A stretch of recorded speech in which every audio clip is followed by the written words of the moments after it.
The complete guide to tree removal in Melbourne. So in this episode we're going to have a really quick look at some of the rules for tree lopping in Melbourne. You will face heavy fines if you do not follow council regulations, but there are quite a few exemptions, so you don't always need approval, so we're going to have a quick look at that. How to apply for council approval and when. This is crucial. If you say the wrong thing to council, they're just not going to let you take down your trees. So there's a few little tricks in there. Prune a neighbour's tree, what's lawful, what's not, what's etiquette, and basically how to go about it. And how to find the best and cheapest tree services in Melbourne. It's not always that easy. It's not as easy as typing into Google search or just going to the yellow pages. There are some really good quality cheaper companies out there, and I'm going to show you how to find them. So let's get into it.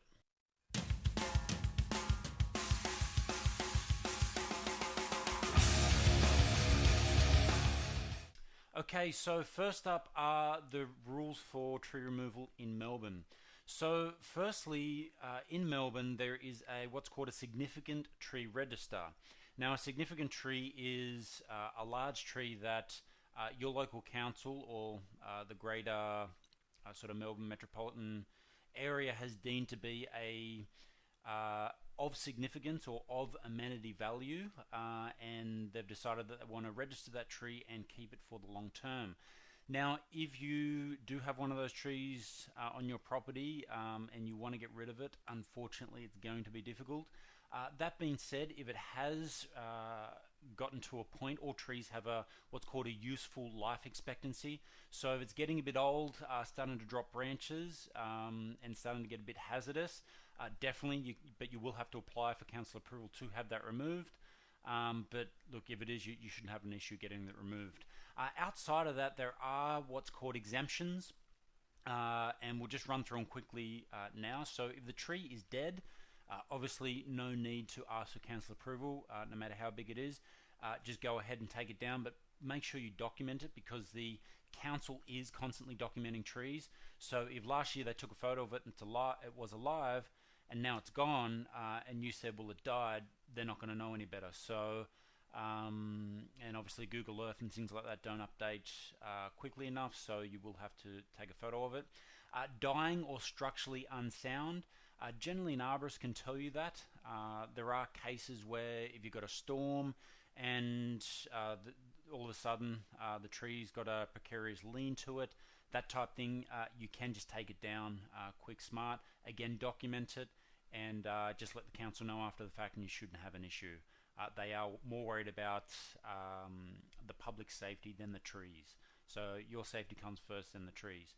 Proven to cause property damage. So if you've got a tree that's its roots are lifting your foundations, that type thing, basically causing damage to the structure of a building. If it's lifting a driveway, not so much. If it's sending roots into your stormwater and you've got to keep getting it cleared out, that doesn't really constitute a structural damage. So that's a bit of a dicey one. We'll get into that a little bit later. Is smaller than 10 meters. So if the tree is smaller than 10 meters or has a trunk girth or diameter smaller than 400 mil, a little less than half a meter, you can take it down without approval. So go for it. Same goes for trees within 3 meters of a home, because they could damage the integrity of the house. You can take them down. Obviously, there are exempt species. To find the list of exempt species for your specific council, because each council has different ones, there is a noxious weed list for Victoria, but there are specific. I'd probably go with your specific council first. To find those, you will need to go to your council website. What we have done is at gotreequotes.com.au. If you go to our website and go down into the footer and click on council regulations, we've got for all councils in Melbourne what's called a tree preservation order. So each council has a list of rules, such as the ones here, of when you can and cannot take down a tree, and they always have exempt species that no matter how big it is, you can get rid of it. So that would be like a willow tree or things like that. Now, before I go any further, I just want to make clear that these are general rules. You'll find a lot of councils do follow these, but each council is different. You'll find that right in the center of the city, they're a lot more protective of their trees than they are out in the hills where there's a lot more trees. Out in the hills in bushfire zones, for example, you can clear trees within 10 meters of your house. That's not the same in the center. So be sure, even though I'm going through general rules here, be sure to consult your local council rules. Again, that's at gotreequotes.com.au. And there's your 2030 rule. So, sorry, 1030 rule. Within 10 meters of your house, you can remove any tree. Within 30 meters, you can remove undergrowth. So, now that we've gone through that, let's go on to council approval. So let's say, for example, you have checked your local council's tree preservation order, and you've decided or you've worked out that yes, your tree, you will need to ask council for approval to remove your tree, and you still do want to go ahead with it. We need to look at some of the good and bad reasons for why you want to remove the tree. Now, as far as an application goes, you need to fill out an application form, submit it to council. Generally between 5 and 14 working days, someone from the council will come out and have a look at your tree. Just depends on how busy they are, and they'll give you either a yes, no, or depends. Now, the depends means that you will need to get an arborist report on the tree. So basically they're after a second opinion. But let's look at that in a tick. The yes or no. Now, the reasons for, good reasons for removing a tree, if they are ruining your foundations, if they present a clear hazard.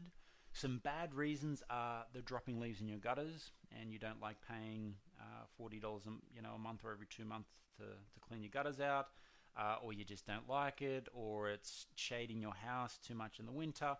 Reasons like that, the council doesn't care. As far as they're concerned, once a tree gets to a certain size, it's the community's tree, so it's owned by the council and the community, because it really does have a profound value to a community. I don't know if you've ever driven around areas when there's no real trees. It's pretty horrible to be around. So that's why they do want to preserve it. Now, that being said, you may have your reasons for removal. Now, the number one best reason for removal is personal safety.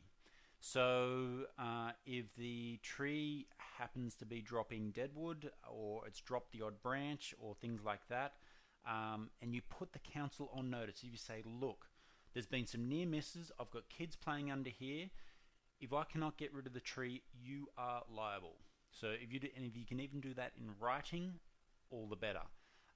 That is because we live in a very sue-happy or litigious society where if something that does go wrong, there is always someone liable. That's just the law.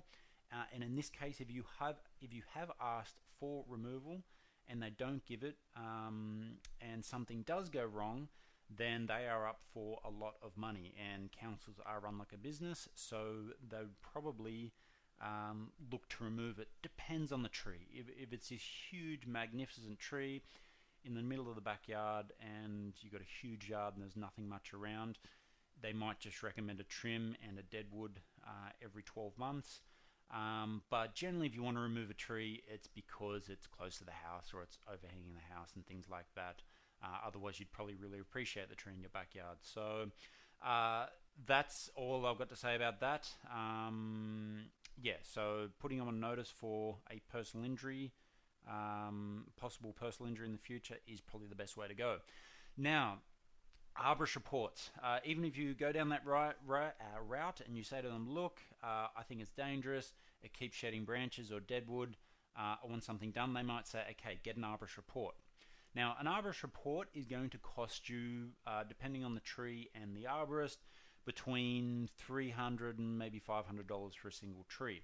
It's a fairly detailed report. It's not just a one-page thing. It's generally a 12 to 20-page analysis of the tree, the surroundings, the health and safety, and all that kind of thing.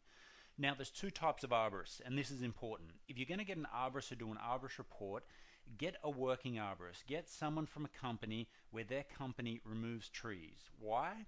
Because it's in their best interest to have the tree removed. It is a conflict of interest, but that's just what the industry is. Okay, they're going to want to remove your tree, and that's good for you if you want to remove the tree as well. What you don't want to do is get a consulting arborist who most of the time they love keeping the trees and they don't care who they quite frankly piss off trying to keep them. They're on the council side. They generally never want to remove a tree. I don't know why. It's just the experience I've had. Now I'm an arborist from Sydney, and it's just the way it's been in Sydney. Could be a little bit different culture in Melbourne. I doubt it. So generally a consulting arborist, in inverted commas, has a certificate 5 or a diploma in arboriculture, and some working arborists do too. Most working arborists have certificate 3s. That is changing in the industry, but just a red hot tip is to get a company that actually performs the work, not just a consulting arborist. Okay, so we've been through these. What's your excuse? Make sure you got a good excuse. Arborist reports. Get a working arborist, not a consulting arborist. The report costs between $250, $300 to $500. And if they say it has to stay, then get a second opinion. So always try and fill out the arborist before they go ahead and do the report and tell you in the report, no, you can't remove it. See what they think before they do the report. Generally, the good guys will say, look, I can't give approval for this. Don't even bother. Or you might get someone who has a different opinion, because what it is at the end of the day is an opinion. There's been many cases of, especially in a school in Sydney, I remember in 2016, where an arborist had inspected a tree, and 6 months later a branch come down and killed a 6-year-old girl. This was in a school. So, and it looked like a completely healthy tree and branch, but it had come off. So, yeah, at the end of the day, it's an opinion, and make sure you shop around if you don't like their opinion. Okay, pruning a neighbour's tree. In general, it's fine, depending on obviously the local laws. In general, across Australia, I've found that you can prune up to 10% of a tree per annum without council approval. You'll always find the closer you get to the centre of the city, that changes. They're always a lot stricter than they are in the suburbs, and the further out in the suburbs you get, the looser they get. And it just varies from city to city. But 10% is generally safe, depending on the tree. If you've got, for an example, a eucalypt tree that's hanging over your side of the yard, you can't shave that tree right up your side. So all there is on your neighbour's side. It'll unbalance a tree and it'll look uglier than it did with it hanging over your side. So make sure you get an arborist's opinion, and more importantly, make sure you get your neighbour's opinion, who owns a tree. Hopefully get along with your neighbour. There's really not a lot of cases where a neighbour will say, no, you can't trim what's on your side. I've heard of it a couple of times, but there are dispute centres, and Victoria is no different. So if you need to go to a dispute centre, you can do that, and they're pretty swift in coming through, and I'm sure you get approval to trim that tree. Now, how to find the best and cheapest tree services in Melbourne. This is easier said than done. The problem being is people spend quite a lot of money, people being tree companies, to be either on the front page of Google or up in the top results of Yellow Pages, in the local paper. If they're being seen, if they're around a lot, most of the time they're paying a lot of money to have that happen, to get in front of you, and they do have to pass those costs on. It's not always the case, but in general, that's how they operate. They churn through volumes of quotes, and they'll give out fairly high prices, and they'll get the job. And they tell you their experience, and they're very professional, and that's how they sell their business, and that's fine. Some people like to buy a Toyota Camry, other people like to buy a Mercedes. It's no different with services. Some people get a $100 haircut, other people are happy with a $10 haircut. So it's entirely up to you. But if you are looking to save money, I don't suggest going to the biggest companies. There are small to medium ones that are just as skilled, with just as much experience, and can do the job for a lot cheaper. Now, we run a service here called Add Go Tree Quotes, and basically what it is, it's a free service. It doesn't cost you anything. You can come here and you can request a quote from 3 local companies. Now, how we work is we have put together a list of the top voted companies in all local areas, in all major cities in Australia. And how it works is we have a unique review system. So when someone like you comes to us and requests a quote, so you can get, by clicking here on this orange button, get my 3 quotes now, you'll come to a page where you can fill in a few job details and a couple of contact details, and we'll send that on to the 3 closest best price contractors. Now how it works is once you have received your quotes, and maybe you've gone ahead, maybe you haven't, there is obviously no obligation to hire. We do charge the contractors a very small fee. That's how we make money, just to disclose completely everything, and they're happy to do it because it's cheaper for them to do it this way than it is for them to advertise, and they're a good company, and we're happy to recommend them. So what we do is you probably once you've received those quotes from the 3 local guys, we'll give you a call back a couple of weeks later and find out who's the cheapest, who's the most professional, who's the nicest, and we use that in our ranking system to make sure that we're always on target and always have the best priced local quality tree service companies in our area at the forefront, ready to send on to customers who request them. So if you do request a quote through us, you will be getting the best quality guys. Not only that, we also do a thorough background check. So we have 3 pillars. Number 1, we make sure that all companies have a minimum of 6 years industry experience. We make sure that they have workers' compensation and public liability. Now, the public liability is a minimum of $10 million that covers you and your property. And thirdly, they are qualified. They need a minimum of Certificate 3 in arboriculture, which is three years at TAFE. So that way you're fully covered, you're getting the best price, and you're getting a quality company. So if you do want a quote, please go to www.gotreequotes.com.au. It'll be quite obvious there how to request a quote, and hopefully we can get you the best price on your job. That's it from us for tree removal in Melbourne. Thanks for watching the video. If you did like it and it was helpful, please hit like, please share, and best of luck with your tree job.